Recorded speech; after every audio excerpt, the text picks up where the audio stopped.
Good morning. So we'll start the 7th session on the chapter Heredity and Evolution. In our previous class, we understood about sex determination of an unborn child. We understood that the factors such as environment factor as well as genetic factors are responsible to understand the gender of an unborn child.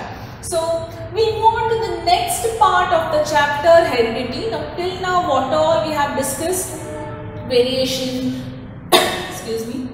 Mendel's theory, Mendel's laws, monohybrid, dihybrid cross, sex determination of an unborn child. All this were about heredity. So now we move to the next section, that is evolution.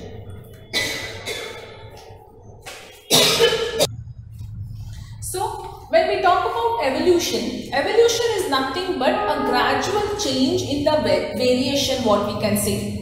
Like we understood about variation in our very first class. So it is nothing but evolution is a result of variation. Now how? Let us again go back to the previous first session where we did about variation. We'll understand once again quickly what is variation so that we can understand the term evolution better. Now for example, in variation, what did we understand? That variation brings about a change. That is, variation is nothing but changes in species, right? So we saw that in asexual reproduction and in sexual mode of reproduction, how variation plays a very important role. So for example, if we talk about asexual reproduction, so only single parent is involved in producing the offspring. So this is a parent. So this parent will produce whatever number of offsprings, right? Now what happens during this when a single parent is responsible to produce the offspring? There might be some error in the DNA, right? So to rectify that, offspring will have some change in the species, right? So there are few errors in the DNA when a single parent is giving rise to an offspring. So what we came to a conclusion there, in an asexual mode of reproduction, we find very less variation, correct? Now when we talk about sexual mode of reproduction, so two parents are responsible to produce the offspring. We also understood that in terms of sex determination of an unborn child. So here what happens? There might be DNA error from this parent, there can be DNA error from this parent. So the offspring which is born can have many large number of variations, right? That means in sexual reproduction we see large amount of variation. Variation is nothing but changes in the species. We understood that in detail in the first part, right? That means here we can see the changes from parent to offspring to few generations. That means if I term now, this is generation 1 to generation 2 to generation 3, from one generation to second generation, what changes I feel, I term that as a variation, right? So what did we said in the beginning? Evolution is a result of variation. For example, now this generation will go on continuing. Assume that this is 50,000 generation, or after 10,000 years, after 1 million years, for example. That means variation, it has accumulated to a variation and it has evolved to a new species. Because there are so many changes from the variation from one parent to offspring and to the next offspring again. Variation is happening only between one generation to another generation. But evolution is happening from generation 1 with number of variations to the not last generation, to one point of generation. So there, what is the difference there? 50,000 years difference or 1 million years. It took such a long time, such a big generation gap. That we term as a evolution. That means it has given rise to complete new species, right? Let's understand the definition here. Evolution is the sequence of gradual change which takes place in a primitive organism. I'll come to this word, primitive organisms, over millions of years in which new species are produced. That means primitive organism is the most first, primitive is the first one. If you go still beyond this, if I have to go much back about evolution, then I can tell that the first living thing on the earth were not human beings. It was found deep inside the water, that is called as a protoplasm. Why protoplasm? Protoplasm, proto means first, plasm means living, right? That means that was the first organism which was found.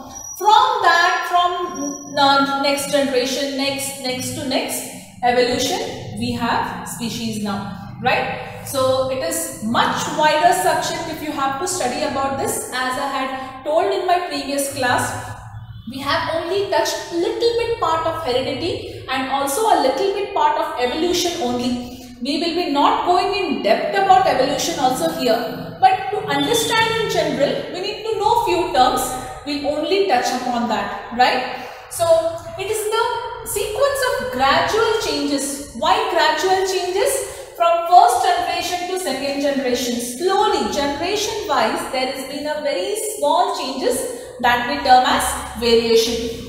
Gradual changes which takes place in a primitive organism, the very first organism, over millions of years, in which new species are produced. It is called as evolution. So evolution is nothing but the result of variation, right? Yeah. We'll move forward. We understood that it gave rise to new species here. Now, what do you mean by a species? Definition of a species is, for example, if I can say, we human beings we come under one species. All dogs come under one species. All cats come under one species. That means a small group of population which can interbreed among themselves, right? Donkeys come under one species. Horse come under one species. So, these can interbreed among themselves to produce, so that they can produce a fertile offspring. I'll explain that. Species is a group of organisms capable of interbreeding to produce fertile offspring. Now, cat cannot breed with a dog, nor a dog cannot breed with any other animal, right? Why? Because they cannot produce a fertile offspring. I mean, they cannot produce offspring at all because they belong to complete different two species. Now, for example, if you tell, why have I written here fertile offspring? Because that offspring should be, that offspring can further give rise, give birth to a next offspring, next generation. Now, as we told here, interbreeding to produce, right? Suppose horse and a donkey, if they interbreed, they can produce an offspring. We call that as a mule. But that will not be a fertile one. It cannot again produce the next offspring, right? So that's what I told you. The chapter is very vast to understand. Let's only understand the terms better what we have in your syllabus. Species is a group of organisms capable of interbreeding to produce fertile offspring. That means now, as we understood here, it is giving rise to new species, we told. Now we understood the definition of the species. Now, how is it giving rise to new species? Giving rise to new species is something termed as the word speciation. What is speciation? The evolutionary process by which population evolved to become distinct species that are reproductively isolated from each other. Now, you can understand this word better once I give you some examples, right? We'll again come back to the definition. If I tell you the definition, you will not understand what is it exactly. So, we'll come back to this word after giving few instances about evolution, then this will be very clear. Now, when we talk about evolution, we also talk about first some theories of evolution, right? So, what theories? I can give the first theory given by Lamarckism, right? What did he say was, he gave a theory of use and disuse. Now, what is this theory? So, all this theory, before something we arrive at a speciation, how a new species are born, what exactly they mean here, we need to understand some theories given by them, some biologists. Lamarckism gave a theory known as use and disuse. It's very simple to understand. Anything which is put into use can be used for a longer period of time. Anything which we don't use it, that goes for a waste. Let me take a few examples. Take your electronic equipments, or take your two-wheeler, four-wheeler, anything. You keep using it, it runs well. You keep that for a month, two or something like that without even using it. Will it run further? No. Theory of use and disuse. Now, you fracture your hand, you tie a plaster something for a month, for a whatever it is, for a month or two. Suddenly, once the plaster is removed, right, you will not using this arm for a very long period of time, right? So, once the plaster is removed, are you able to move very freely? No, because it takes time, because for a certain period of time, you have not been using it. Now, here is a very small example what I gave you to understand the meaning of use and disuse. That is something called as use and disuse, right? So, what Lamarckism told was, for example, he said that snakes also had legs, right? But snakes did not make use of those legs for movement. They used to crawl and they used to go, right? What is the use of the legs then? Over the period of time, over generations, right? Not just evolution is gradual change from generations over millions of years. Over the period of time, legs were not there with snakes. We haven't seen legs, nor our ancestors have seen that, correct? Or your great grandparents, they haven't told you any time we saw a snake which had legs. No, it was long time back, millions of years ago, generation ago. So, theory of use and disuse. Why here? Use because snakes did not make use of those legs for their movement. That is why it was not into they did not use it, so that legs were gone further. In further generations, snakes did not have legs at all. That was one theory given by him, right? He gave one more theory also, that among group of animals, giraffe was also like deers and horses only. But what would happen? It would not get enough amount of food to eat, because all the animals were of same height. So giraffe started stretching its neck to reach to a particular level so that it can eat the plants or whatever available in that height. Over the period of time, giraffe went on stretching, generation to generation. So at one point of time, giraffe had a long neck, right? This was the assumption, or this was a theory given by Lamarckism, and he gave the word as theory of use and disuse, right? One more best example if I tell is, we all teachers, parents tell you all to study, use your brain, study. Why do we tell that? Theory of use and disuse. One fine day if you stop using your brain, then it will not be of use, correct? Yeah, that was just a joke. So, something to understand between theory of use and disuse. We need to use things. Otherwise, at one point of time, after a generation, that will not be seen. So, but Lamarckism was actually proved wrong for his theory. There came another one. We all know Charles Darwin's, right? It was called as theory of Darwinism. Now, what Darwinism said was Lamarckism was wrong, or Lamarck was wrong in his theory. There is nothing called as theory of use and disuse. Why? Because Charles Darwin, or theory of Darwinism, what it tells us is, he conducted some experiments. Not just for 1 year, 2 years. For the gradual few things, he just checked. What did he do was, as soon as a mouse was born, or he did experiments on mice, right? So, as soon as it was born, he cut the tail. So, what he did was, he did this for a particular mice for about 21 generations. So, first generation, second generation, till 21 generation. To his surprise, 22nd generation, when the mouse was born, the mouse had tail. Now, that means here, first generation when the mouse was born, immediately as soon as it was born, he has cut the tail. That means the mouse did not use the tail at all in its lifetime, correct? Second generation, again it had a tail. The minute it was born, he has cut the tail. Again, theory of use and disuse, if you see, for 21 generation, mouse have not, or the set of mice on which he has experimented have not used the tail at all, right? But 22nd generation, the mouse had tail. That mice population, what he had with him, it had tail. That means theory of use and disuse was proved wrong by Darwinism. According to him, this will come as an inherited trait and acquired trait. According to Darwinism, what he proved was there are some traits called as an inherited trait and there are some traits as an acquired trait.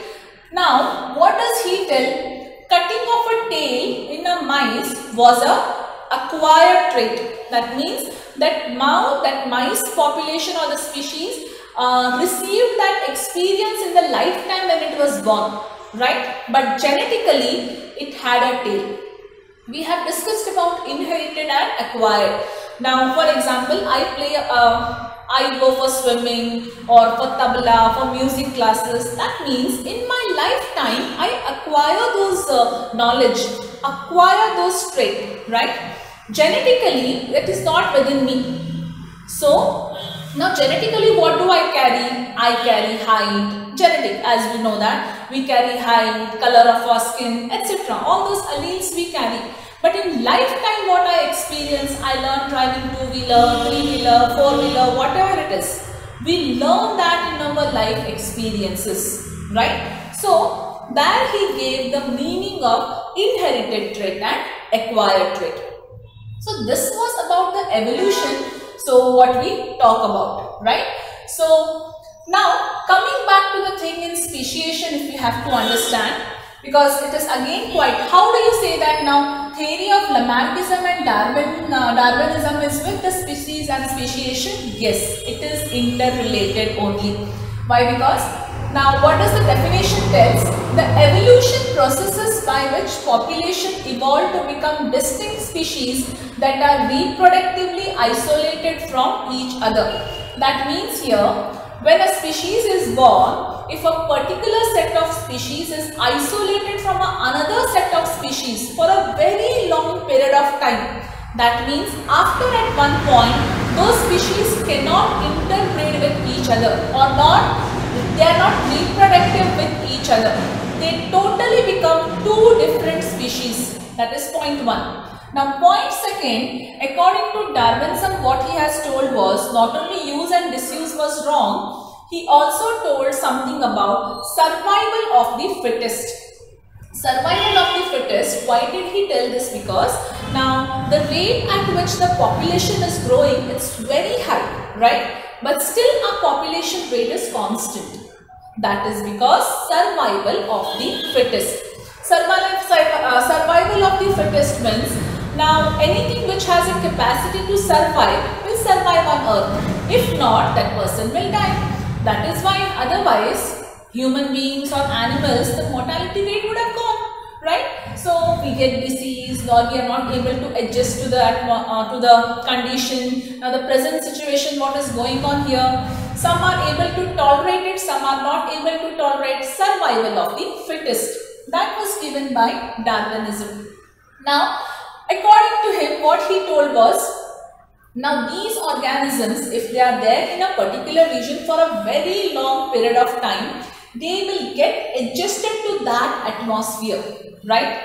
So, and another set of organisms are there in a particular region, so both are isolated from each other. A particular species will get adjusted to the present environment.